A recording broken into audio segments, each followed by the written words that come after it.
Assalamualaikum warahmatullahi wabarakatuh. Eh, Baiklah, di sini saya akan menjelaskan mengenai UAS Praktikum Komputasi Paralel dan Sistem Terdistribusi dari kelompok saya, yaitu kelompok 3, yang beranggotakan yang pertama itu Mesya Yunda Putri, yang kedua Nisa Rahmadani, yang ketiga Putri Syahira, yang keempat Saira Aiska, dan kelima itu Cynthia Aisti.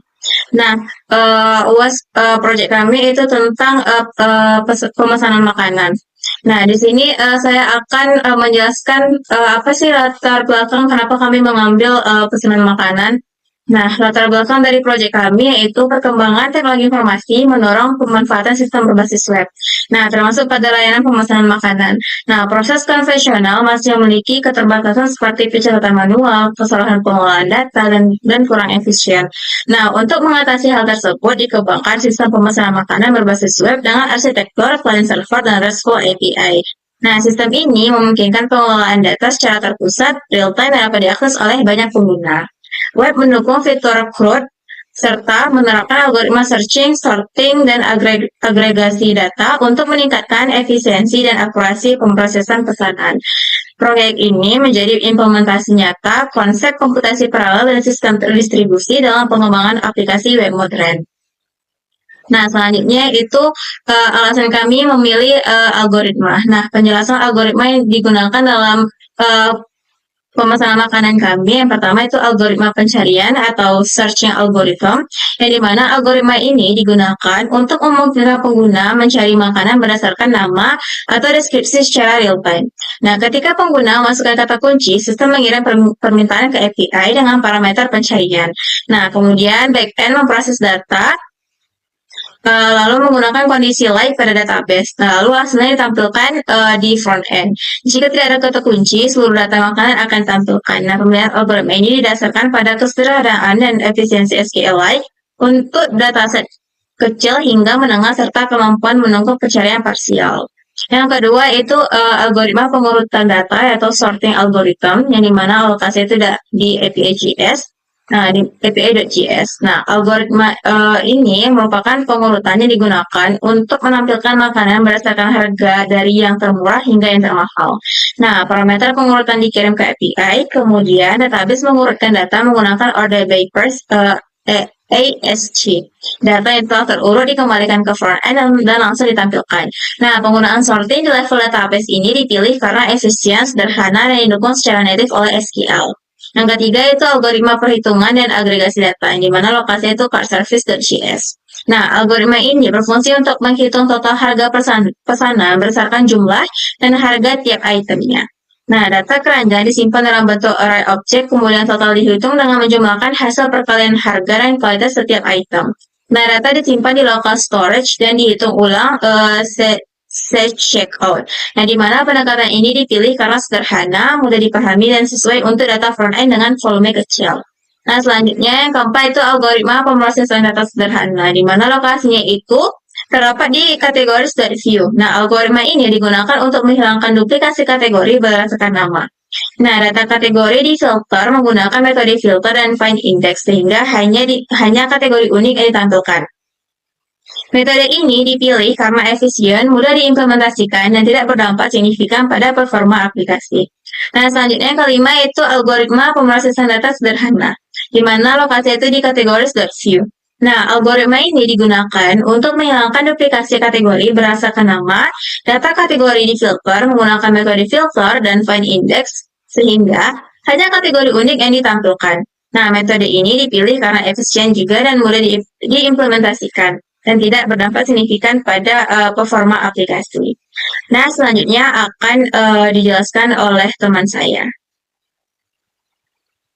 Baiklah, di sini saya akan melanjutkan penjelasan dari teman saya. Sebelumnya, perkenalkan, nama saya Putri Syahira dengan NPM 233510322. Di sini saya akan menjelaskan mengenai tujuan.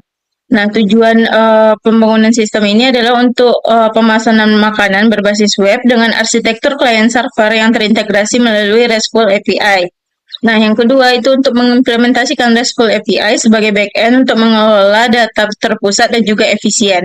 Nah, yang ketiga itu menerapkan fitur CRUD untuk pengelolaan data pengguna, kategori, menu, dan juga pesanan. Yang keempat, itu mengimplementasikan algoritma searching, sorting, dan juga agregasi data dalam proses pengolahan sistem. Lalu selanjutnya di sini ada manfaat. Nah, manfaat yang pertama yaitu bagi pengguna. Nah, manfaat bagi pengguna itu terdapat dua. Yang pertama itu memudahkan melihat menu dan juga melakukan pemesanan secara online. Yang kedua yaitu menyediakan informasi harga dan juga total pesanan secara otomatis dan juga akurat. Lalu di sini juga terdapat manfaat yang kedua yaitu bagi pengelola. Juga terdapat dua manfaat, yaitu yang pertama mempermudah pengelolaan menu dan juga pesanan melalui fitur cloud. Lalu yang kedua yaitu mengurangi kesalahan dan meningkatkan efisiensi pengolahan data. Lalu di sini manfaat yang ketiga yaitu dari sisi teknologi. Nah, di sini juga terdapat dua manfaat, yaitu yang pertama menerapkan arsitektur client server dan RESTful API. Lalu juga mengoptimalkan pengolahan data dengan algoritma searching, sorting, dan juga agregasi. Lalu selanjutnya di sini terdapat struktur web yang telah kami buat. Di sini juga ada struktur kliennya. Terdapat node modules, public, src, index HTML, package log.json, package.json, lalu juga terdapat config.js. Nah, lalu di bawahnya itu ada tampilan untuk servernya, lalu juga ada checkimage.js, ini untuk penampilan gambarnya, lalu juga ada database-nya. Lalu selanjutnya di sini juga ada struktur kliennya. Nah, di klien ini itu di src itu terdapat aset, komponen, router, service, store, dan juga view. Lalu selanjutnya di sini juga terdapat folder klien, public, index.html. Nah, di sini ada codingan HTML-nya. Nah, kode HTML ini merupakan struktur dasar halaman utama aplikasi food ordering kami yang berbasis web. Elemen div ID sama dengan app itu berfungsi sebagai wadah utama tempat seluruh tampilan aplikasi dirender oleh framework front-end, misalnya Vue.js. Nah, file main.js dipanggil sebagai entry point aplikasi untuk menjalankan logika dan juga merender komponen ke dalam elemen app. Lalu di sini juga terdapat struktur folder src, di mana di sini ada aset, komponen, router, service, store, dan juga view.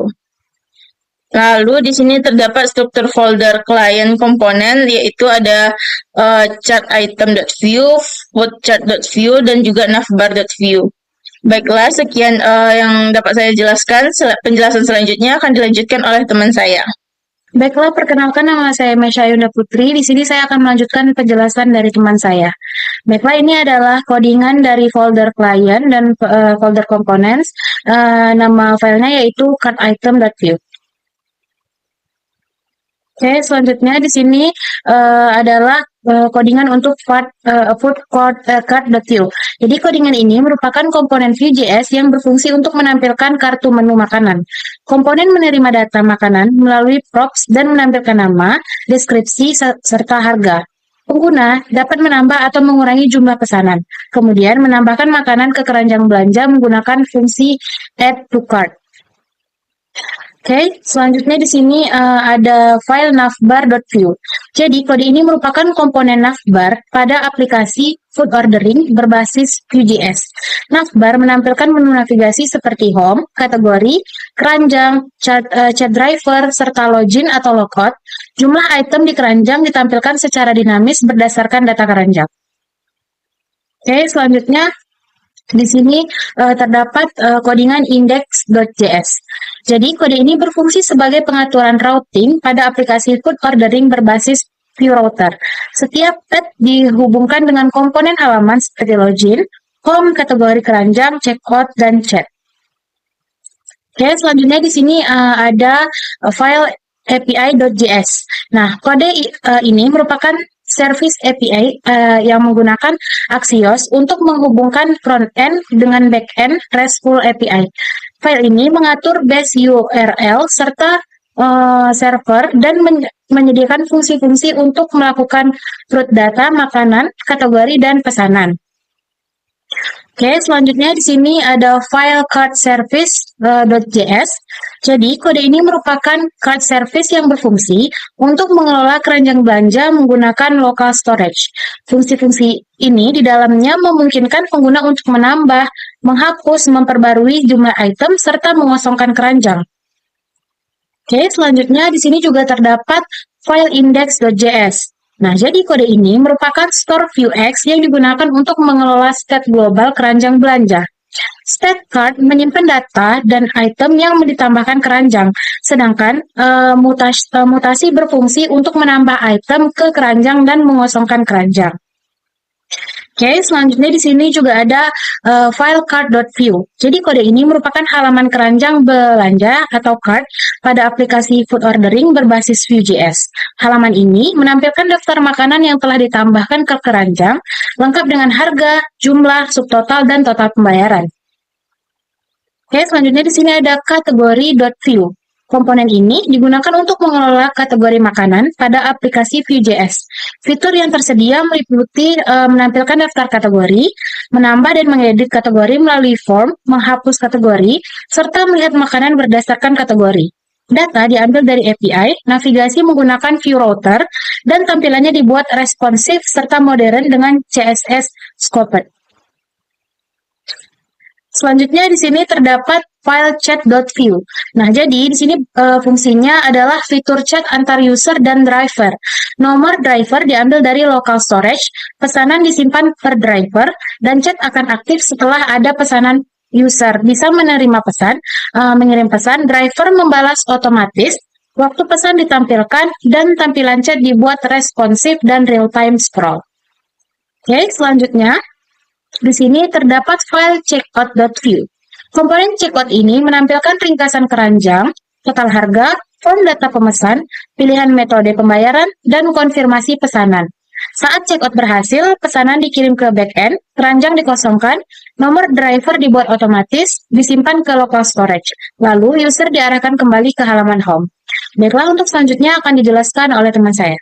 Baik, perkenalkan nama saya Cynthia Isti dengan NPM 23351079 dan di sini saya akan melanjutkan penjelasan dari teman saya sebelumnya, yang dimana saya akan menjelaskan bagian codingan, client, view, dan untuk food detail view. Nah, di sini sudah ada codingannya, cuman codingan sedikit ini. Di komponen ini hanya menampilkan judul halaman food detail sebagai penanda halaman detail makanan, belum ada logika atau data yang ditambah.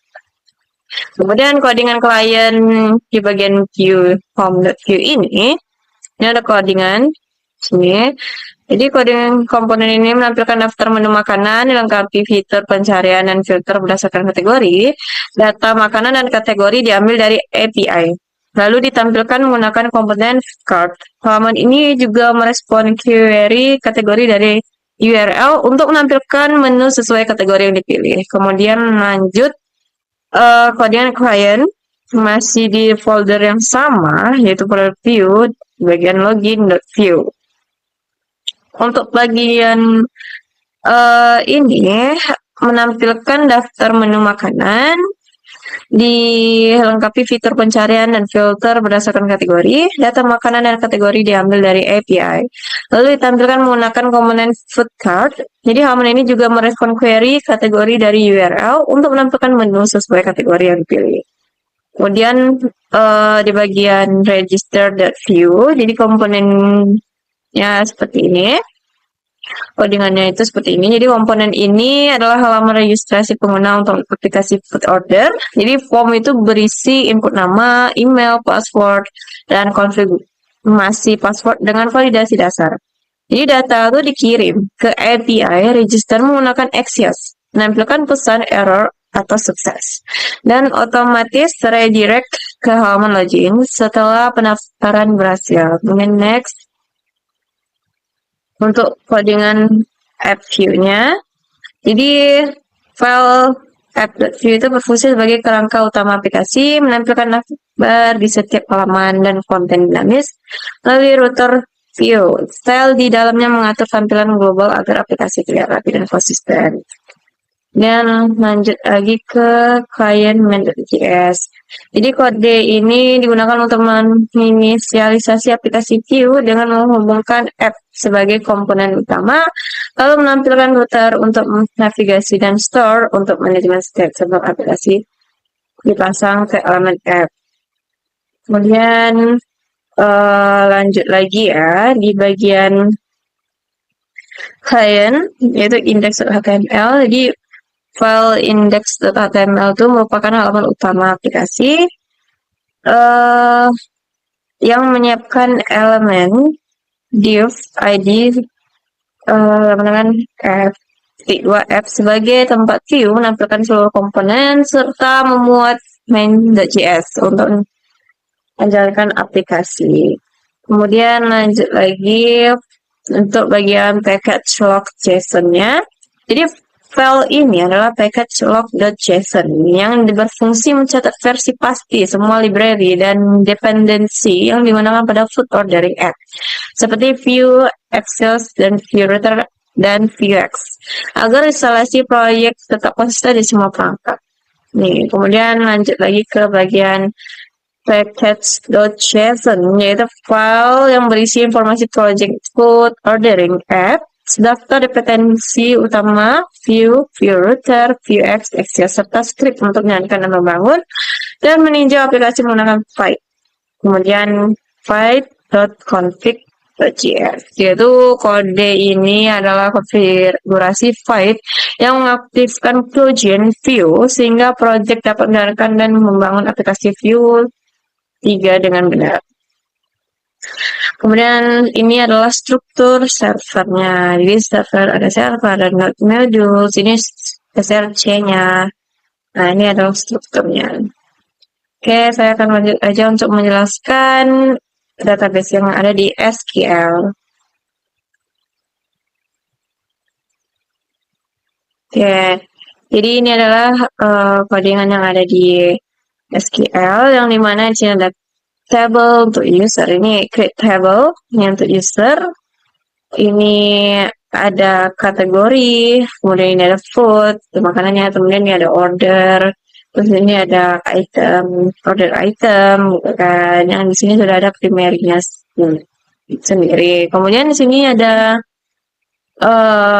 sampel data ya, tuh kan, yang diambil dari kategori, diambil dari insert dari kategori. Kemudian di sini ada juga bagian dari insert info untuk yang makanan. Nah, di sini ada nasi goreng, apa-apa aja sih, nasi goreng, mie goreng, segala macam. Nah, untuk bagian makanannya. Dan tabelnya juga sudah masuk di bagian sini. Oke, jangan lupa untuk menginfokan SMTP-nya juga. Baiklah, itu saja yang dapat saya jelaskan. Untuk bagian penjelasan selanjutnya akan dijelaskan oleh teman saya. Terima kasih. Baiklah, perkenalkan nama saya Sahira Aiska dengan NPM 233510751 dari kelas 5A. Pada video kali ini saya akan melanjutkan penjelasan dari teman-teman saya. Nah, di sini terdapat gambar dari codingan di folder client dengan nama vite.config.js. Nah, kode ini adalah konfigurasi Vite yang mengaktifkan plugin Vue sehingga project dapat menjalankan dan membangun aplikasi Vue 3 dengan benar. Lanjut, di sini ada gambar dari struktur folder server di folder SRC. Nah, folder SRC ini terdiri di dalamnya terdapat beberapa folder yaitu config, controllers, middleware, model, router, dan juga utils. Selanjutnya, saya akan menjelaskan mengenai codingan config. Codingan pada folder config yaitu db.json. Nah, kode ini digunakan untuk menghubungkan aplikasi ke database MySQL menggunakan MySQL 12 dengan konfigurasi yang diambil dari environment variable lalu menampilkan pesan jika koneksi berhasil. Selanjutnya, di sini terdapat struktur dari folder src, folder controllers dengan nama file outcontrol.js. Nah, bagian register menangani pendaftaran dengan validasi input, pengecekan email, dan juga inskripsi password menggunakan ByteScript. Nah, bagian login memverifikasi email dan password lalu membuat JWT token sehingga tanda login dikirimkan ke klien. Nah, itu merupakan fungsi dari file outcontroller.js. Selanjutnya di sini ada file kategori control.js. Nah, di sini terdapat codingannya, yang dimana kode kategori control.js ini berfungsi sebagai controller untuk mengambil data kategori dari database dengan memanggil metode getAll pada model kategori lalu mengirimkan hasilnya ke klien dengan bentuk JSON. Selanjutnya di sini terdapat codingan dari foodcontroller.js. Nah, kode ini atau kode foodcontroller.js ini berfungsi untuk mengambil data makanan dari database, lalu mendukung pencarian search berdasarkan nama dan pengurutan harga sorting, naik atau turun sebelum hasilnya dikirim ke klien dalam format JSON. Selanjutnya di sini ada file order controller.js. Jadi kode ini berfungsi untuk membuat pesanan baru dengan menyimpan data pelanggan, metode pembayaran, biaya, dan total harga ke database MySQL, lalu mengatur status pesanan sebagai pending. Nah, baiklah, langsung saja saya akan mendemonstrasikan atau menjalankan webnya. Nah, di sini sudah ada webnya, di sini ada menu home. Nah, seandainya saya cari copy.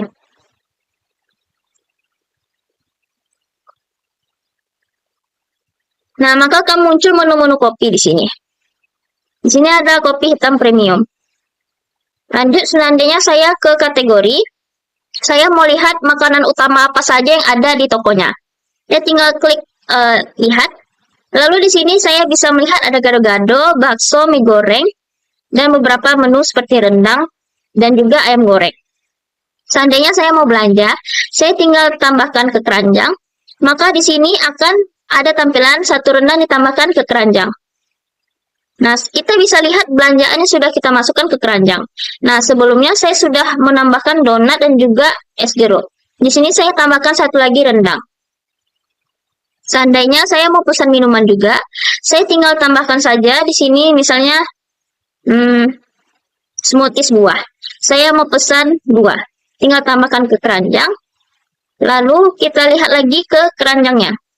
Di sini maka akan bertambah smoothies dengan jumlah 2 yang sudah saya pesan tadi. Kalau misalnya seandainya saya tidak jadi beli, saya tinggal klik tombol hapus saja di bagian sini. Nah, jadi 5. Yang awalnya 6 jadi 5. Saya hapus ini. Jadi 4. Oke, langsung saja saya check out di sini. Ada tombol check out. Dan kalau kita klik tombol belanja atau lanjut belanja, dia akan balik lagi ke tombol home. Oke, lanjut langsung saja check out. Nah, di sini total harganya. Kita bisa lakukan pembayaran. Kalau ada ingin ini tambahkan atau catatan tinggal klik saja. Tapi di sini saya tidak ada. Lalu saya mau pilih transfer bank. Nah, di sini nomor rekening yang disediakan oleh Food Order Indonesia. Jadi kita harus transfer dulu. Setelah transfer baru kita buat pesanan. Nah, di sini pesanan Anda sedang diproses. Jadi nomor drivernya itu 8877. Baru kita oke kan. Di sini sudah 0 karena pesanan kita sudah diproses. Di sini ada Sahira. Karena nama username saya Sahira. Logout, seandainya saya mau logout. Lalu di sini kita bisa masukkan email kita dan juga password. Ini kalau kita sudah daftar. Kalau belum daftar, tinggal klik daftar di sini lalu kita daftarkan saja nama lengkap, email, password dan juga konfirmasi password. Di sini karena saya sudah daftar, saya tinggal masuk saja. Nah, di sini login saya berhasil karena saya sudah tambah akun. Baiklah, sekian presentasi kami. Apabila kami ada salah, kami mohon maaf. Kami akhiri dengan Assalamualaikum warahmatullahi wabarakatuh.